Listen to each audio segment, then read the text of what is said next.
네, 알겠습니다. 지금 엄영수 증인의 이전 발언에 대해서 봉지욱 참고인이 위증을 한 것 같다 이렇게 얘기를 했어요. 그러자 엄영수 증인이 발언권을 신청했습니다. 손을 들으셨죠? 봉지욱 참고인 잠깐 마이크 나와주시고, 잠깐 둘이 이게 진실을 밝히자고 하는 거지 억울한 사람을 만들면 안 되거든요. 엄영수 증인 일어나 주세요. 무선 마이크 주세요. 자, 어떤 부분, 봉지욱 참고인 짤막하게 답변하셔야 됩니다. 어떤 부분을 위증한 것 같다라고 얘기했습니까? 일단 본인이 법정에 나와서도 대북 사업의 목적을 변호사 유한식 변호인이 물었을 때 주가 보형의 목적이 있는 것 같다고 답변을 한 사실이 있죠.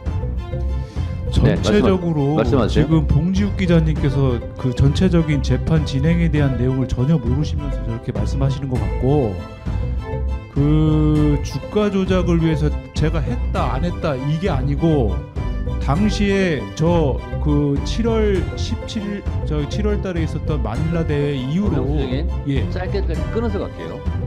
자, 전체적인 제 증언 자료를 보면은 짧게 답변을 이제 발언기 충분히 드릴게요. 예. 네. 자, 봉지욱 참고인 네.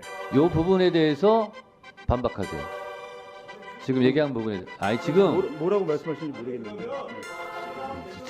제가 지난번 최상병 창문회 때도 얘기를 했습니다. 자, 제가 진행을 하는 겁니다. 둘이 상대방이 대화를 못하기 때문에 제가 진행을 하는 거예요. 자, 엄영수 증인 저한테 발언권을 신청했어요. 예.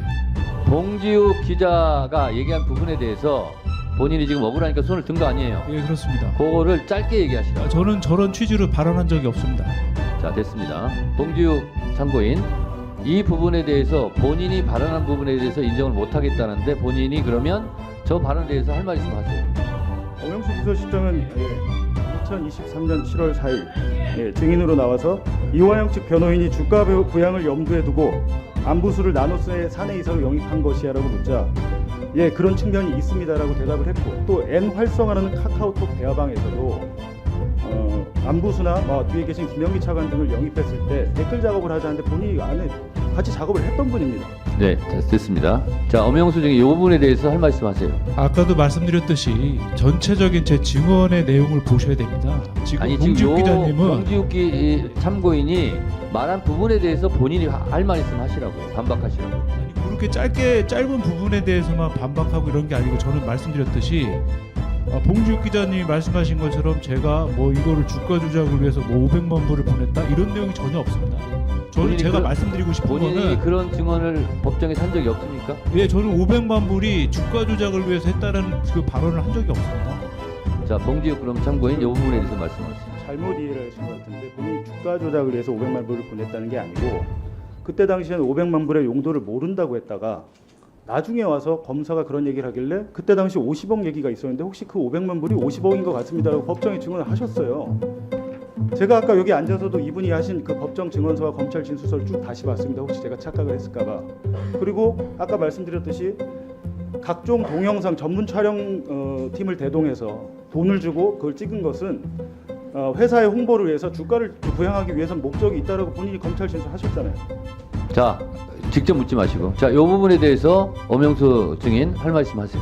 제가 계속 말씀드리지만은 지금 봉지욱 기자님은 사실관계를 전혀 잘 모르시는 상태에서 부분적인 그 증언 내용만 발췌해서 저렇게 말씀하시는 부분이 있고, 아울러서 봉 기자님이 저한테 6월 4일 날 한 번, 그다음에 6월 4일 날 오후 12시 47분, 오후 6시 42분 두 번의 문자를 보냈습니다. 그리고 전화는 한 통 따왔었습니다. 뭐냐면 저 부분에 대해서 말씀하시면서 그런 적이 있냐 없냐 다짜고짜 그렇게 말씀하시길래 제가 일이 바쁘니까 나중에 통화하시죠라고 끊었습니다. 그 다음에 말씀하신 그 제보자 그 형수라는 분이 저한테 전화가 왔습니다. 어떻게 왔냐면, 봉지욱 기자님한테 협조를 잘해라. 안 하면은 나중에 민주당에서 이재명 대표가 대통령이 되면 쌍방울 김성태 회장님하고 쌍방울을 초토화시킬 거다. 그래서 자기도 겁이 나서 얘기했다. 이런 얘기를 저한테 했습니다. 근데 이런 정확한 내용도 모르시고 저한테 자꾸 이렇게 얘기하시는 거는 정말 이건 잘못된 거라고 지금 생각합니다. 알았고요. 봉지욱 참고인 그러니까 지금 요 부분에 대해서 그럼 반박하세요. 당연히 저는 반론을 받기 위해서 전화를 한 것이고요. 제가 전에 듣기로는 저 반대입니다.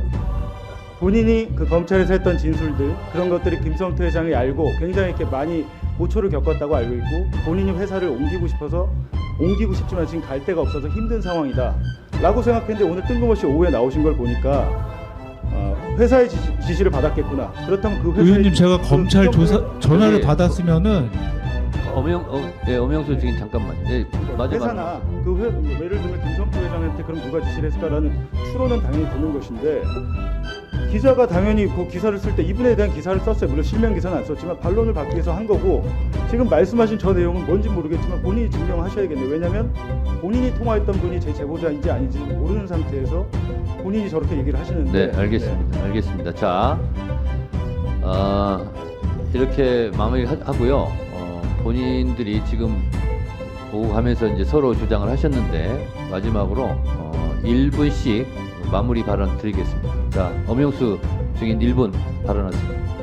저는 뭐 제가 먼저 이렇게 말씀을 드린 것도 아니고 봉지욱 기자님이 어떤 면에서 저런 발언을 하셨는지 모르겠지만은 제가 이제 협조를 안 해서 아마 저렇게 말씀하신 것 같은데 저는 제가 이 자리에서도 아까 위원장님 앞에서 위원님들 앞에서 말씀드렸듯이 있는 그대로 제가 아는 사실 자체를 말씀드리기 위해서 온 거지 여기서 사실을 왜곡하거나 뭐 누구를 두둔하거나 이런 그럴 의도는 전혀 없습니다. 이상입니다.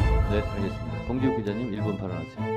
어떤 부분이 위증이었는지 검찰 진술 기록 그리고 법원 증언 녹취서를 제가 따로 제출을 하겠습니다. 이사입니까? 네. 네, 두 분 앉아주세요. 자, 다음은요. 박은정 의원님 신문해 주세요. 봉지욱 참고인 계속해서 질문하겠습니다. 그 이화영 부지사에 대한 1심 유죄 판결 이후에 참고인이 이 유죄 판결의 기초를 흔드는